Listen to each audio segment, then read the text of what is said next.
I purchased my 2001 MR2 Spider a couple of years ago to have a low-cost track car. That didn't go exactly according to plan. But the new heart of the car is just the start. With the support of Advanced Auto Parts, the MR2 is going wheel-to-wheel racing. Hi, welcome back to the MR2 build series, and as you might have noticed, we've got a hardtop for the car, but that is far from the biggest change that we've made.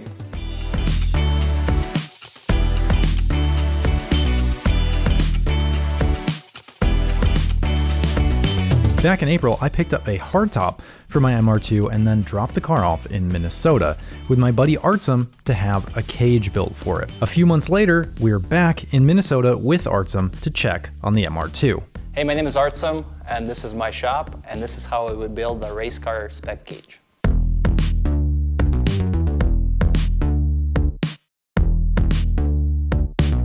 This is an 8-point GLTC spec cage, which means it has 8 points were attached to the body. This is 1 5/8 120 wall DOM tubing. The caging process, first we start with the rule book, figure out which sanctioning body it is going to be for. After we know the rules, I take my 3D scanner, scan the chassis. That scan will be used for CAD modeling the cage in CAD software. These are the markers that were used for tracking on the surfaces. So this entire chassis is scanned with a 3D scanner. That gave me ability to use that scan to model the whole cage in CAD. So once I have the model figured out, then I can use software to allow me to help to bend the tubing. So now I have directions, where to place my bend marks, degrees, offsets, all sort of stuff. That way you can dial in the cage before you even start making it. So you don't make it as you go, you just dial it in to the driver, make sure you have your clearances as you want them to be. You see the challenges that you'll need. For example, this lower tube, it goes through this shelf. I was able to figure out where the hole is by using a 3D scan and accurately cut a hole versus just trying to eyeball it. If we got a 5-foot driver, probably not so bad. With a 6'3", there were some challenges. The way that the door bar passes through that shelf and just accessibility for the welding was pretty rough. So it took a lot of time to try to get in there, bend tungsten, all sort of stuff. So after that is done, I polish the tubing so it's nice and shiny, easier to weld, looks pretty, just better quality product. After that, bend the tubing, notch the tubing, and install it into the car. With the cage in the car and all of the main welding completed, Artsum is now making the finishing touches on this massive job.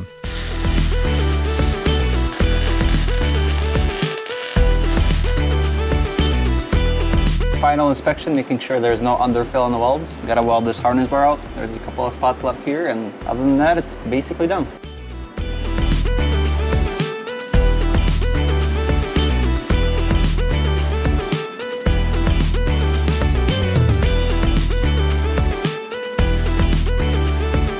Now it's time to see if I actually fit inside the car. Artsum knew how tall I am when he was building the cage, but it's still a bit of a guessing game when I'm not present to build the cage around. And I fit! Artsum did an incredible job, and somehow I feel like I have even more space than before. Now that we've confirmed that I fit, it's time to bolt the hardtop down. And due to the limited amount of space from the cage, Artsum had to remove the OEM top latches. But he's a genius, and in a matter of minutes, he's designed and fabricated custom low-profile brackets for the hardtop.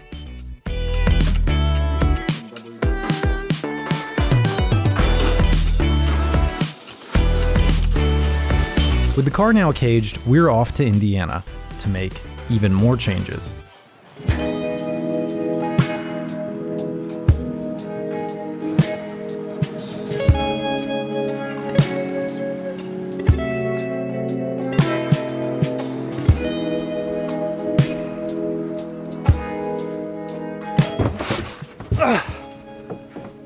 For years, the MR2 has looked kind of like a venereal disease.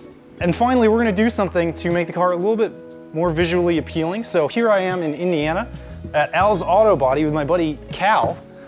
Hey Cal, how's it going? Hi guys. So Cal has a time attack car of his own. He's got a very nice Mercedes. And who does the aero on that car? APR did all the aero on that car and gave us a lot of downforce, so very thankful for that. So Cal has very kindly used his connections with APR to intro me to them, and they sent over a couple of parts that we're going to put onto the MR2. They actually make APR parts for the MR2 as well. It's a pretty extensive fiberglass body carrier we put on this car.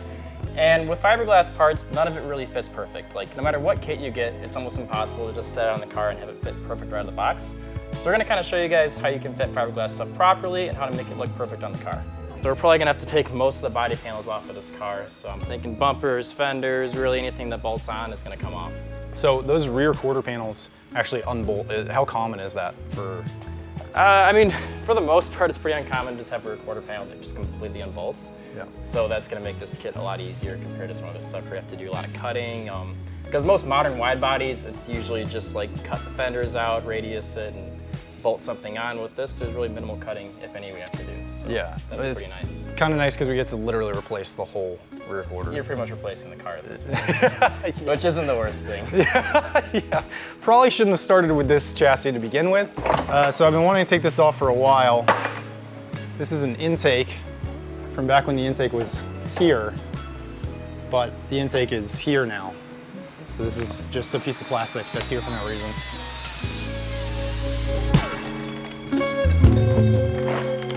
There we go.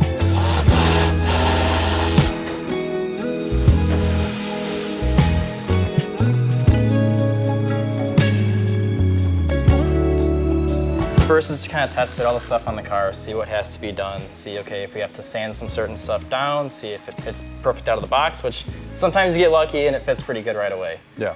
We're not sure if that's gonna happen right now. That's what we're hoping for, but odds are we'll probably have to modify a couple things.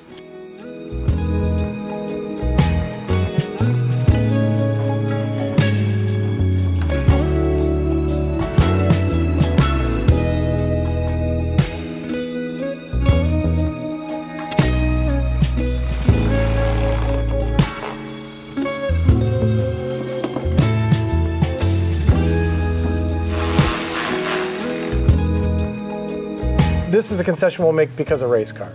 We have this. If this wasn't a race car, we could take fiberglass the inner and take it and smooth it out into there. But that's where the costs start adding up on when you have a shop do this kind of work for you.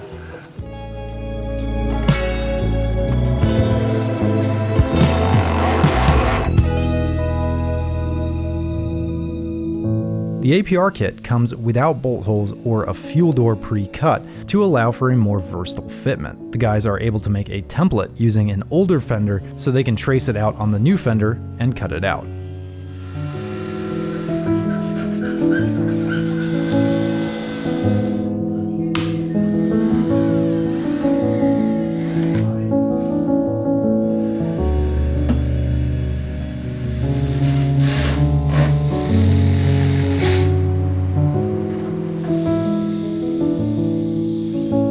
While the other guys were working on the driver's side quarter, Rich had to do a little massaging to the side skirt to get it to fit 100% properly. It's forward some? Yeah. Excellent. Okay, cool. Then I'm going to take a lot of this meat off here in the sill area.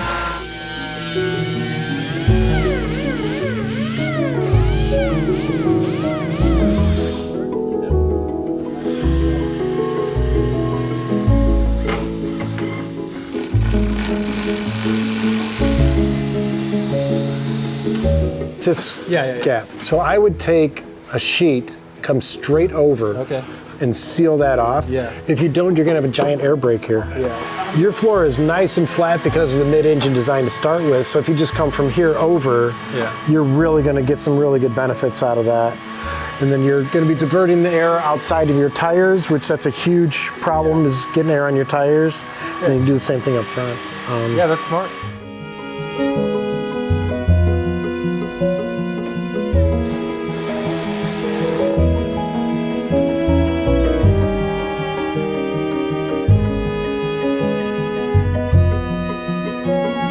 I think it's going really, really well. Done right around 1,500 kits, ranging from things like this to full carbon fiber and then all steel wide bodies. And then that varies on difficulties, all steel wide bodies, of course, being the most difficult. This is right in the middle. I like the fact that it's an all bolt-on kit. We're not having to cut quarters, we're not having to radius fenders. It's just unbolt stuff and put it on. So as far as like ease of use, it's pretty cool. Could be a lot worse.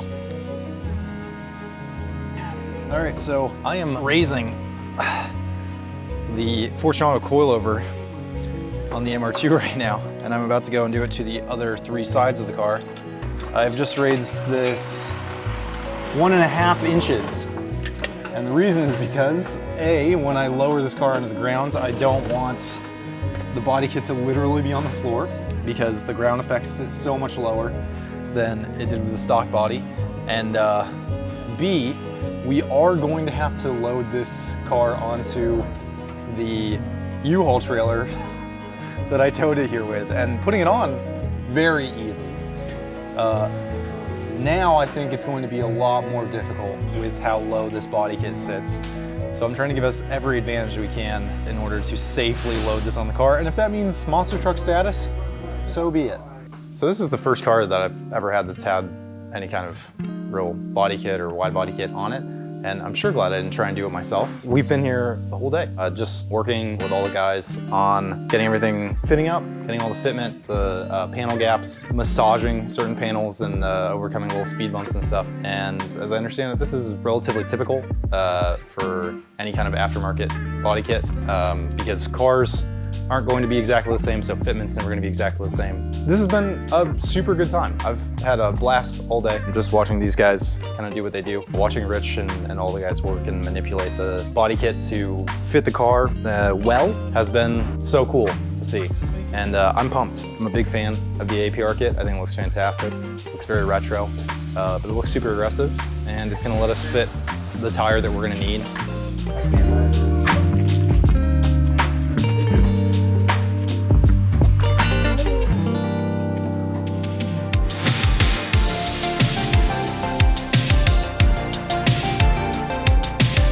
A big thank you to Artsum for welding in a phenomenal cage, as well as APR for making such a sick looking wide body kit for, let's be honest, an underappreciated platform. Huge shout out to Cal, Rich, and all the guys at Al's Auto Body Experts for knocking out this whole kit install in less than a day. This job would have taken me a week, and I would have done half as well. If you guys enjoyed this episode, make sure you like and subscribe because the MR2 build is only getting started. Ben, the cage in there. Yeah, something That's else, right? amazing. You did an awesome job. That really looks like fantastic work. Yeah, Looks it's a nice cage. I think it's going to work great for the monster truck rallies that you're going to enter. Yeah, funny. Funny, yeah. I mean, look at the size of the wheel gaps there. Yes, I know. It's not. We're just trying to roll it around. I didn't want the body kit to scrape and stuff. It's not going to stay like that, obviously. I hope not. Yeah, no, it won't. Have a little bit of vision, okay? Come on, it's a work in progress. Okay. You know what? Cars are in interim stages sometimes. I want to make the MR2s look as good as they can, Yeah. and I think you need some help with that. Yeah, we'll get there.